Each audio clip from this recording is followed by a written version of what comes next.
All right, it's pretty cold out here today, so maybe maybe I can actually get some words out here. My hands are like really cold right now, almost frozen solid it feels like. But yeah, basically what I've been trying to say is that you know, I'm my life is not perfect, and nobody else's life is perfect either, no matter what it looks like on social media. That's one thing I was saying. Another thing I was saying was that with that being said, I'm currently looking to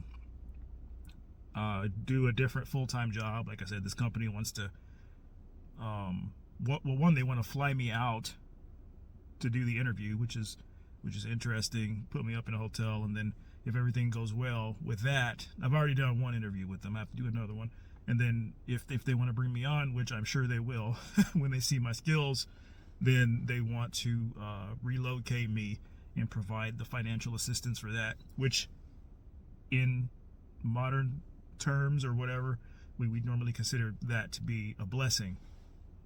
So I've been considering that. But while I've been considering that, I've also been considering, where does it lead to?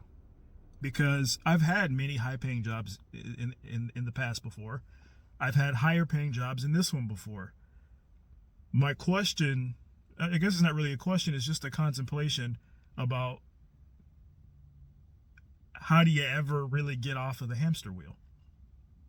Because when you get a job, well, this implies that you're going to be, driving to that job probably. So that implies you're going to have a car and all the associated payments. This implies that you're going to sleep somewhere and have like a base of operations, somewhere to cook food so that you don't waste money buying food. So that implies that you're going to have a house and you're going to be paying rent and all the different things that are associated with that. And so a lot of people think that the hamster wheel is just like their job or something, or maybe just school.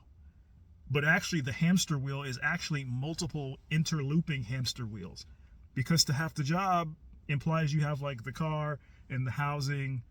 And to stay sane as a human, this implies that you're going to go do social activities and hang out with people and date maybe, right? So all the things that we do within this matrix of society, they're all interlocked together. It's not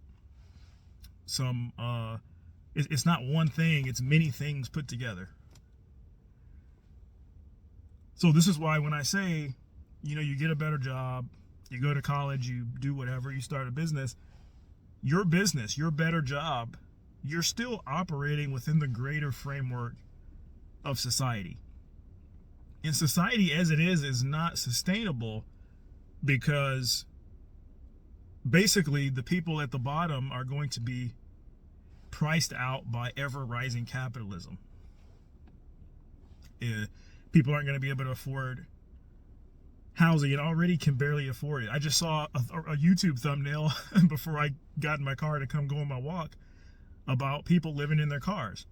Now, I've done that before, but I did that on purpose. Like, I have a place to live, like in a house, and I just wanted to test out what it would be like to live in my car. So I actually went and lived in my car for 2 weeks. I drove multiple states away to do it. And said, I'm just going to see what it takes to live in my car. And really, to me, it's not that bad. It's probably a lot easier if you're a dude. You shower at the gym. So there's some basic things I figured out quickly. And I think a lot of people are going to be moving to do that. But my point here is that people are already being priced out of it.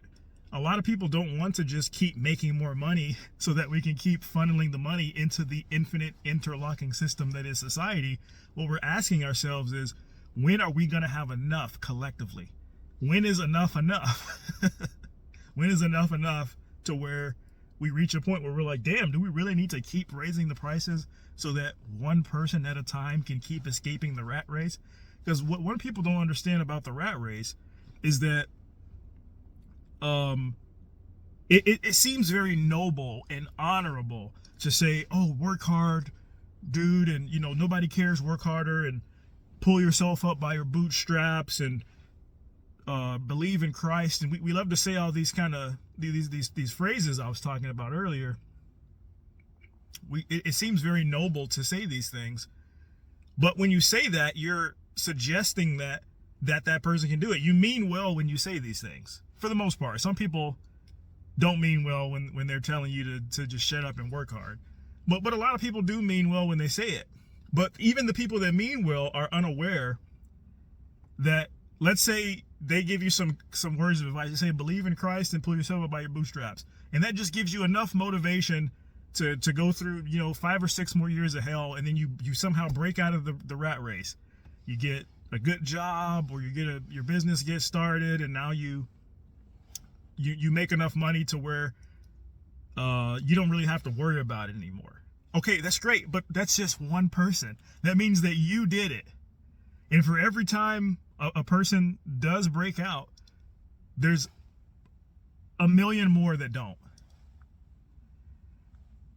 It's very difficult for me to teach what I teach because the stuff I teach is about systems thinking.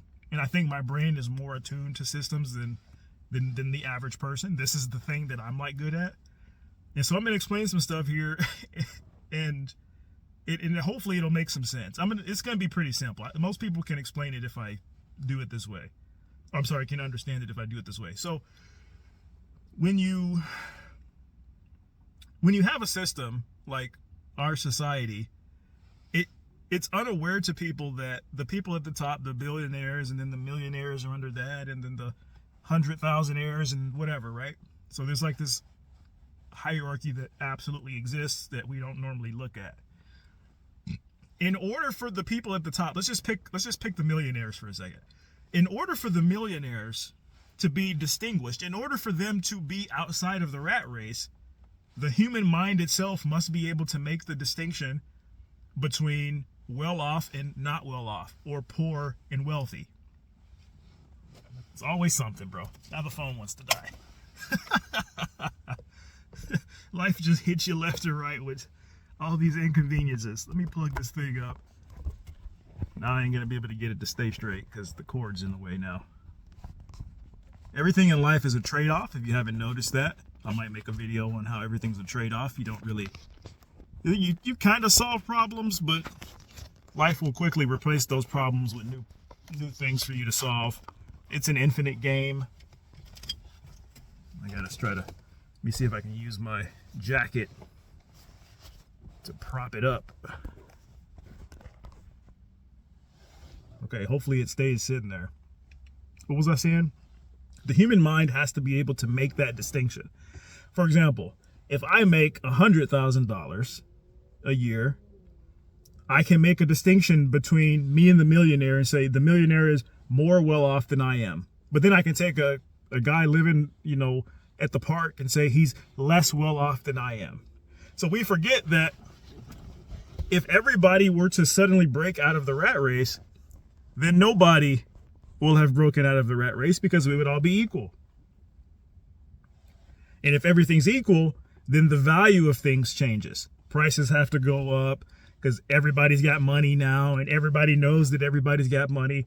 And so basically the system will continue to reorganize itself. And you yourself will reorganize along with the system. If you own, let's say everybody breaks out of the rat race. We all have a business now. Okay, we're aware that a lot of people have money. Well, now we're more incentivized to raise our prices, to compete with each other more. We're more incentivized to actually push people back into poverty because we can actually make more money if we do that. We can actually affect better survival. We can actually have more if we push society back to a place where people aren't as well off, right? Because if you start a shoe company and your neighbor starts a shoe company, but you want to make more money, you want their customers too, because you don't have enough, right? It's never enough for you. So then let's say you have some clever marketing, whatever, all of a sudden you steal all their shoe customers, and then now their business shuts down. And so now you've actually pushed one more person sort of like back into the rat race. You've sort of inconvenienced this person. And notice that in that situation, what the mind will do is it will justify it and it'll say, oh, lion eat lion. That's the world. Life's not fair. This is this and that. That's the part that I like to talk about and teach. I like to notice all the little sneaky things that the mind does. It loves to sneak those little things in at the last second. Oh, that's just life, bro. Yeah, so no, if it's true that that's just life, then what we really mean, then we don't really mean what we say we mean when we say we want things to get better. When we say we care about the poor people, the people that are less well off, but we also agree that it's a lion eat lion world, then that's really a contradictory statement. It's hard to see it that way.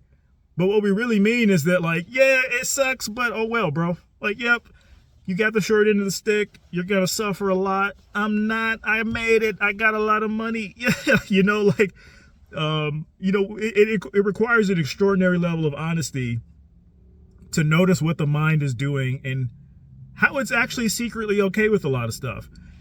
In order for billionaires, let's pick on them for a second. In order for billionaires to live their life the way that they live it, they have to not pay attention to what the consequences of their lifestyle is on other people, what the implications are. So if I have, a large share of all the world's wealth, let's pretend I'm a billionaire. The implications are that the wealth inequality is off. That there are people who can barely do basic things, right? So I'm living in my whatever mansion, I'm on my yacht, and poor people somewhere that I've never met are arguing with each other, yelling at each other, trying to convince each other that what needs to be done is that they need to pull themselves up by their bootstraps. When what really needs to happen is society needs to be restructured so that everybody has everything that they need. We're at a point in time right now in human history where everybody could have all of their basic needs met. Every single human being on earth can have all their basic needs met. Why? Because human beings have mastered food production. For example, we know how to build houses and stuff. See, the problem is we care more about keeping our system in place, which allows us to become rich and pursue our dreams, than we do about actually taking care of each other and building a solid foundation for all human beings first. And of course, this isn't just like me and you that are keeping this going. Everybody's keeping this going. In order for us to even say that we're interested in doing that, let's say, okay, so fuck it. We're going to undo the government. We're going to go help all the poor people. We're just going to have peace on earth. We're going to live off the earth. I see a lot of spiritual people that sort of like that idea. It's like, we're down here on the earth. We're paying rent. The earth is ours. Like, why are we paying each other for it? Like, we already own it. It's already ours. It's free. So that's like one idea.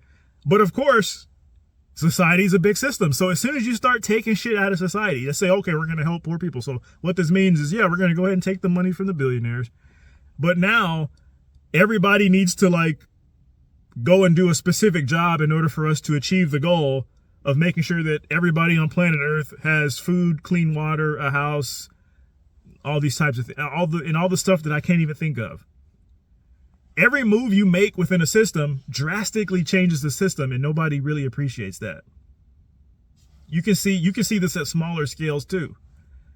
Let's think of one. Let's see. If you take the Earth as a system, what would happen if I took all of the trees off of Earth?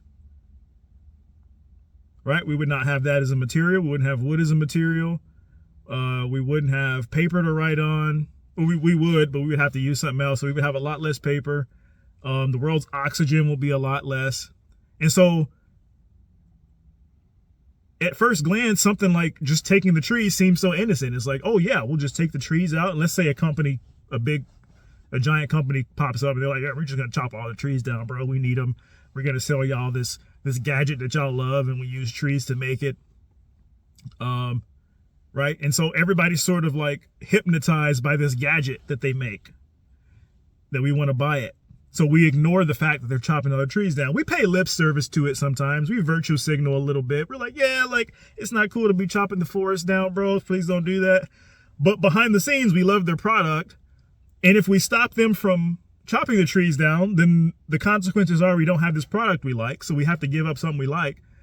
And the consequences is, if we prevent them from doing it, or if we allow them to do it, then we we set off a chain reaction of other sort of effects that would happen because of that.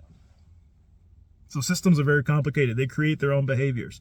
I talked a lot about like hookup culture. I'm getting kind of off topic from what I was saying, but something like hookup culture, a lot of people talk about like they don't like hookup culture. And I'm one of those people who's like, yeah, you know, the more I think about it, I'm like, I don't like it that much. However, I'm aware that hookup culture is not some independent problem that just randomly popped up. No, hookup culture is a symptom of other problems that you're not aware of. There's an infinite chain of causation of things that took place for hookup culture to happen.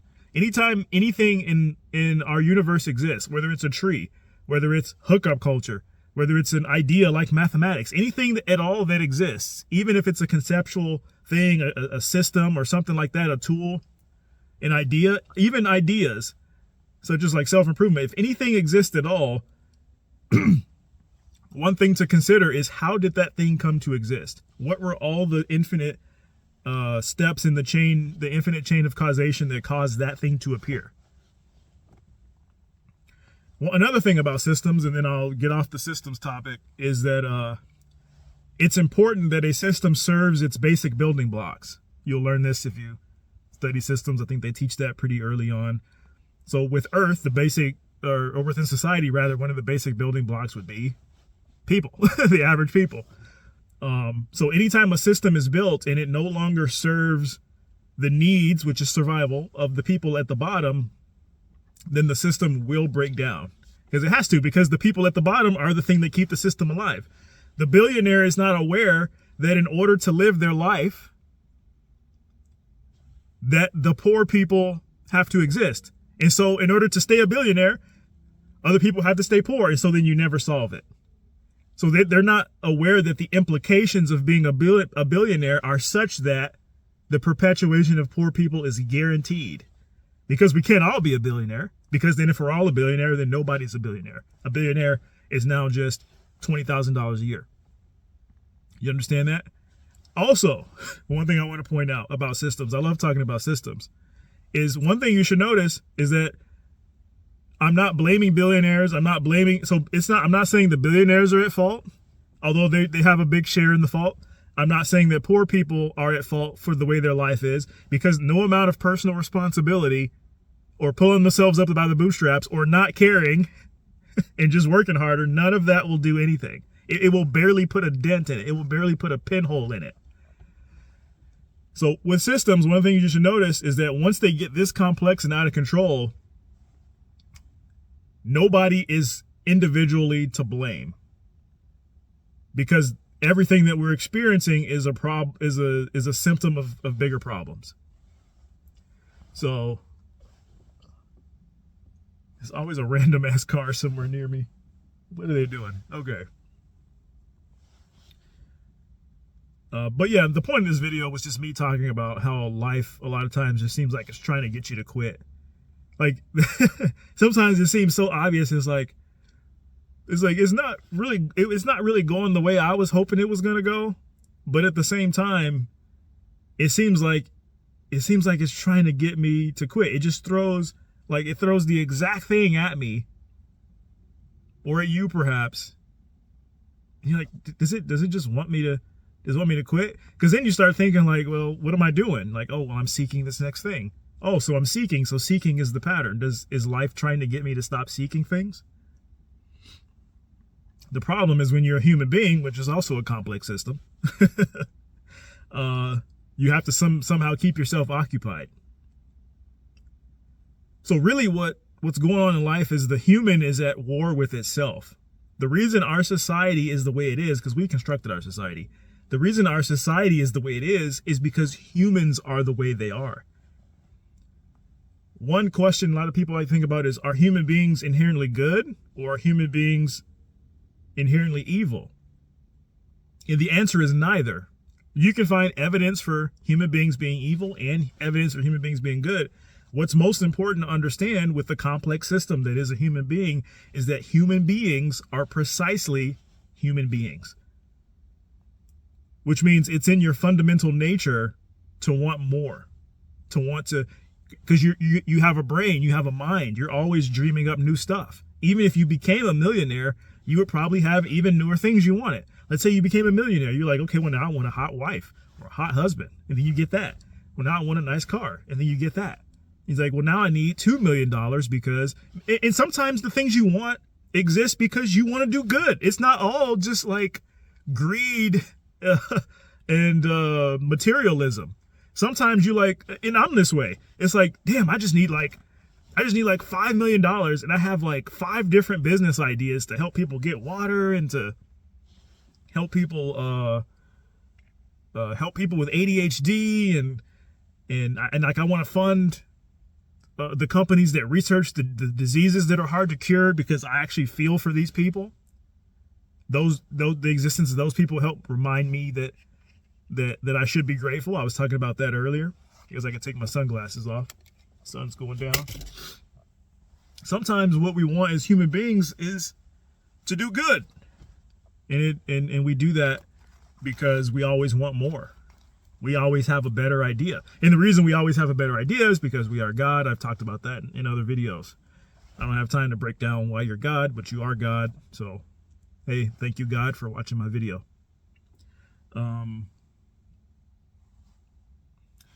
Yeah, but so really the question is, or not the question, but the predicament for human beings is that we are at war with ourselves. We're at war with ourselves all the time. I know I'm at war with myself every day, trying to do more and more and more. I'm trying to defeat the programming that I just need to like press harder, be in monk mode in this sort of like toxic hustle culture. Hustle culture, that comes from that's a slightly more advanced version of religion. So if you, human development is a system, another system I study, the human developmental model, spiral dynamics, is color coded, and it starts at like, what is it, beige, I think purple, red, blue, green, blue, orange, green, yellow, turquoise.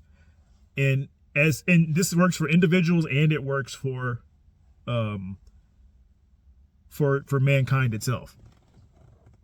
And like if you're in the United States, you're most likely a stage blue, orange, or green person. So a stage blue is just like the level of a level of development where you are mostly like into religion.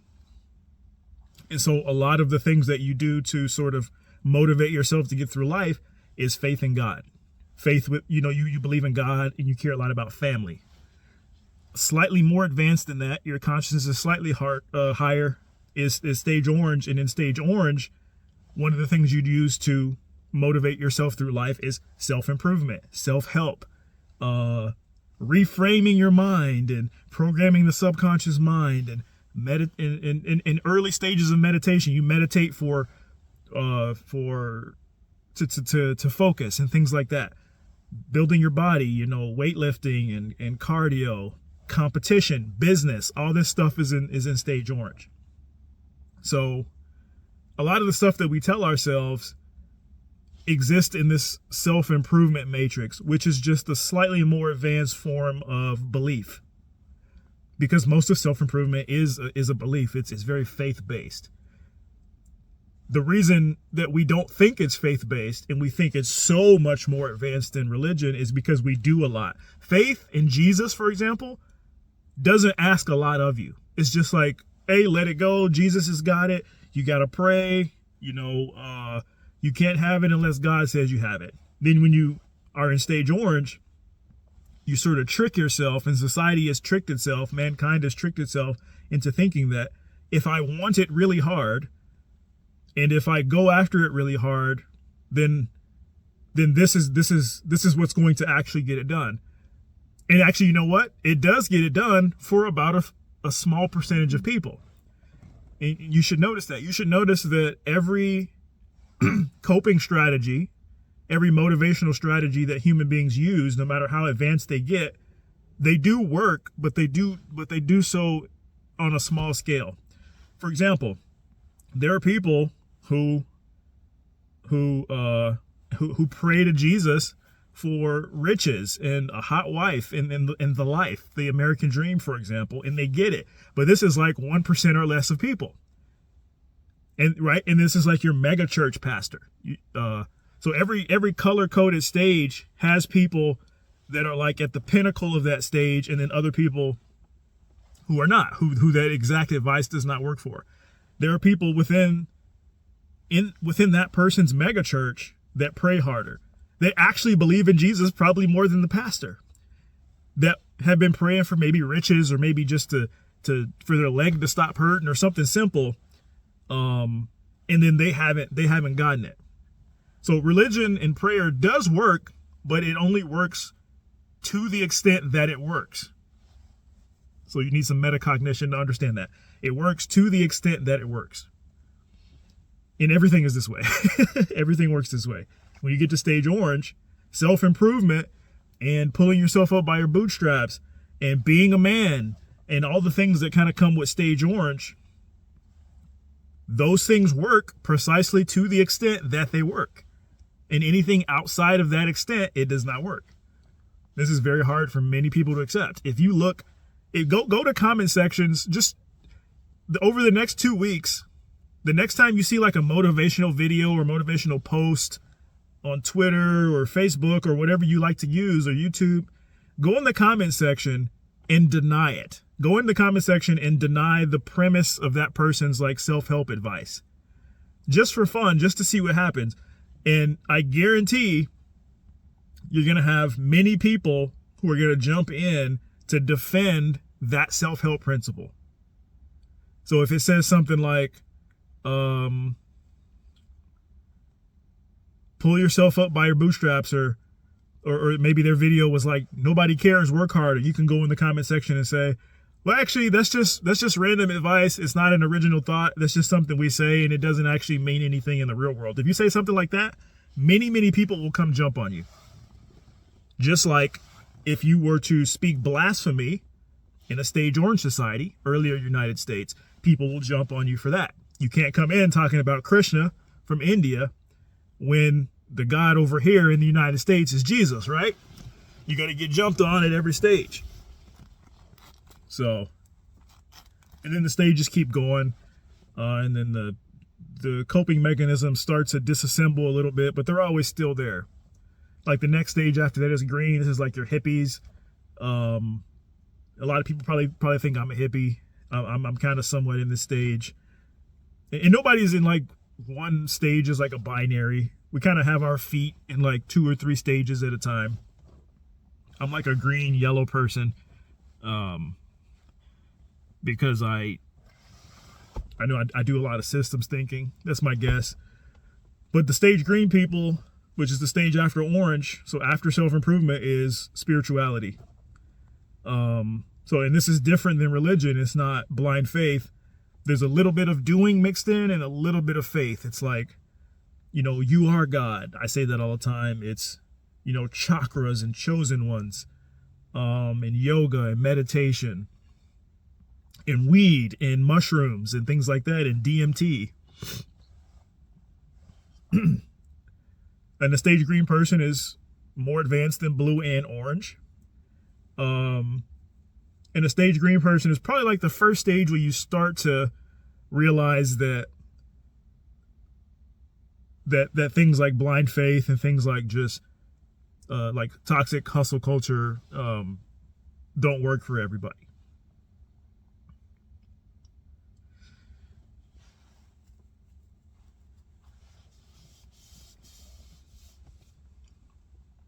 This is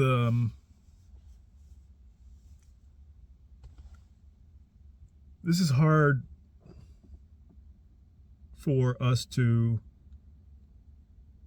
accept. It's hard for us to accept that this is like who we are. Like my point was that I said all this complicated theory in research and stuff about systems just to say that human beings are at war with themselves because we haven't come to terms with what we are. We haven't come to terms with how complex we are. It's easy to go study some cats or some bunnies or some hamsters or something, or some fish in the ocean. And we get all this data on them. It's like, oh, they do this, they go here every year, they eat these creatures, yada, yada, yada. But when you get to the human being is infinitely more complex than any of these other creatures. Just think about how complex you are. Think about how different we are. We have a lot of similarities, like, you know, we all eat and shit and sleep and date and want things. But then within that, we're going to have all these other differences. Everything in life is an infinite spectrum. If you imagine the center of reality is like an orb that's infinite, and then when it explodes, it just explodes into infinite spectrums, different heights, different dick sizes, different titty sizes, different desires, different proclivities, different thoughts, different proclivities to not proclivities, what's the word for that? Different resistances to diseases, different talents. I think I said height, you know. So like there's a spectrum of how fat you'll be in life and how easy it'll be for you to get fat. That's a spectrum. There's a spectrum of how likely it is for you to like the color blue. That's a spectrum. There's a spectrum for how likely you are to like the same sex. There's a spectrum for how likely you are to like a different sex. To me, this is the proper way to look at reality when you understand that it's an infinity of infinite spectrums. Then it starts to make sense why people are so different. We like to talk a lot about one of the most popular things in the United States to talk about when we discovered there's a pedophile within our community or within our country, for example. Wink, wink at the government. You know, one of the things that people like to come together and say is, oh yeah, we should just shoot them. We'll get our shotgun and we'll shoot them. We'll shoot the pedophiles. You know, I see a lot of posts all the time like, oh, the answer is to shoot them. That's how you deal with them. And then that post gets 700,000 likes. Everybody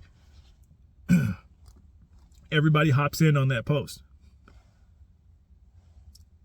But remember, the existence of that, remember I said earlier, if something exists in reality, what caused that thing to exist? There's a spectrum as well of how likely you are to experience thoughts of being attracted to children. But if you entertain that, if you take that seriously, right? If you contemplate that and you take that seriously, well, then now it changes your approach to how you deal with those types of people. Because on the one hand, you have to protect the kids. And then on the other hand, you have more and more. So let's say you make it your mission. I've seen some people online confronting people trying to meet teenagers and stuff. So let's say you've made it your mission to go and find these people and confront them or shoot them or whatever your idea is. Let's say you take one out. So you caught one. 30 more were just born at the same time. Because they're on that spectrum to where they're more likely to have these thoughts. And in 18 years or something or whatever, when they grow up, they're going to be within our society. So really, it seems like with that particular example that we would have to go backwards and try to find out where that began at for them. Or how to lower it, or I don't know. It's like on some level we see the meta point. This isn't about the pedophiles.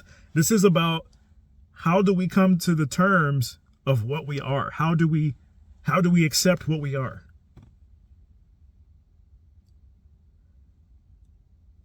The reason racism exists is because we're an infinity of spectrums. The reason there are girls you like and guys you like and people that you don't like, and I'm talking about romantic attraction, physical attraction, is because everybody exists on these spectrums. The way your face is organized is assembled by an infinity of spectrums. Calculated at the chemical level. Like, this is how big your eyes are going to be. This is going to be the color, the size, the shape, so on and so on. Everything is a chemical reaction. All of reality is a chemical reaction. And it doesn't just stop at your body, it goes everywhere. Everything is a chemical reaction. Right? Why am I wearing this hat? In order for me to wear this hat has to exist.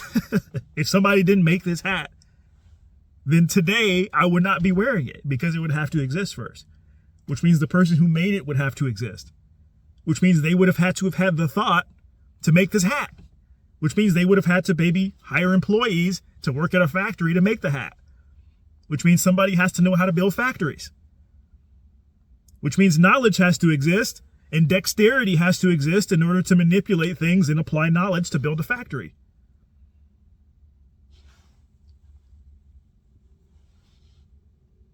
The chain of causation goes back and back and back and back and back.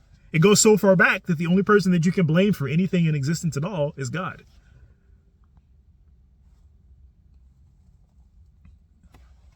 I notice religion doesn't, they don't understand this. Religion does not let their believers contemplate or think critically. And I hate that because this is such a simple lesson. It's such a simple lesson. The infinite chain of causation. You can almost understand all of existence if you understand what I'm explaining right now. But I don't want to get into that. I'm getting way off topic.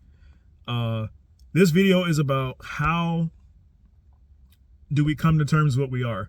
How do you even accept that this is what you are? Yeah, you're like, oh, I don't like kids and I got a girlfriend. I don't have to worry about these different things you're talking about. Yeah, that's because you got lucky. You got lucky that the assembly of chemical reactions that is you is precisely the way it is and not a different way. And so this is the way your life is going precisely because it can't be a different way. If I go in the past and I start tweaking even just 2 or 3 things, I can change the trajectory of your entire life. If you're a white dude that likes that dates within your own race, let's say you're like a 10 out of 10, 8 out of 10, whatever within your race, and you've come across my video. Let's just pretend I'm some sort of magician. I can go in the past and I can tweak your DNA to where you turn black. Well, guess what? Now your hot girlfriend you can't get. Why? Because she doesn't like black guys. See, notice how if I just change one detail, I mess up a lot of the chain of events in your life. Let's say I change your race. I change what takes place for you to be born. And so now you ended up being a black dude, like I said, instead of a white dude. Well, now, but I didn't, let's say I did that, but I didn't change your desire to have a white girl. But you could still get a white girl, but you won't be getting the one that you wanted. Let's say you're still attracted to the girlfriend that you had in like the current reality. You wouldn't be able to get her anymore because she doesn't like black guys. But your proclivity to like her is still there. That's still true.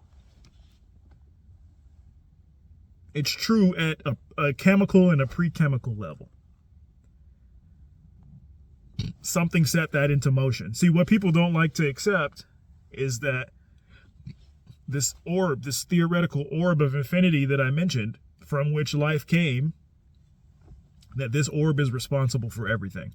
And this orb is what we're talking about when we say God. We're talking about that first cause. But yeah, like I said, I keep saying I'm not going to go down that path, but I get dragged down that path easily. That's all I got in this video. So just, watch your mind. Watch what it wants to say in the comment section. Notice it. I'm not asking you to change what you want to say. I just want you to notice what is it subtly trying to get you to say. Because what you think and how you think is set forward into motion because you're more inclined to think this way. You're more chemically inclined to think the way you think. And you're going to say things that you've heard before. So just try to notice every time, even right now, like, what do you want to say? Is that an original thought? Is it a new thought? Did I open your mind? So I hardly ever see comments in my videos or anybody's videos that really go into like a brand new world. Or they're like, oh, I watched your video and you made me think about this domain. And it's like, I never considered that things could be this way. And I was wrong about this thing because I just thought that this person was evil. But really, what choice did they have to be? Like, you're just so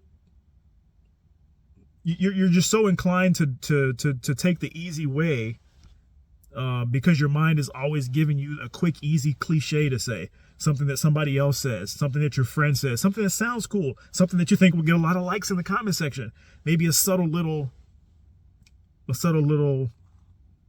put off of me, like a what do you call that? Like an insult or something, like these types of things. Is the insult original? Or is it something that you've heard 1,000 times? But I digress. That's all I got.